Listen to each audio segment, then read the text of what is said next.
میگم حداقل یه دربی انتخاب کنید که دوران پیریتون حداقل یه چای بده دستتون.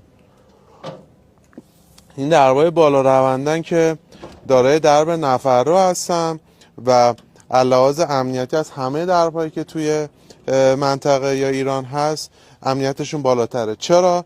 چون که 2 تا قفل برقی دارن، یه دونه برای درب بزرگ و یه دونه درب کوچیک. دارای سنسور مانع هستن، قدرت تشخیص مانع رو دارن. اگر شی یا اشیایی جلوی درب باشه، درب به محض پایین اومدن قفل میکنه و به صورت معکوس عمل میکنه. در رو بی زحمت بزنید بیاد پایین. موقعی که درب داره میاد پایین، اگر نفر یا ماشین جلوی درب باشه، درب به صورت معکوس عمل میکنه و این سیستم داره خلاص کنه. یعنی موقعی که برق بره شما میتونید درب رو خلاص کنید و با کوچکترین اشاره دستی در رو بدید بالا.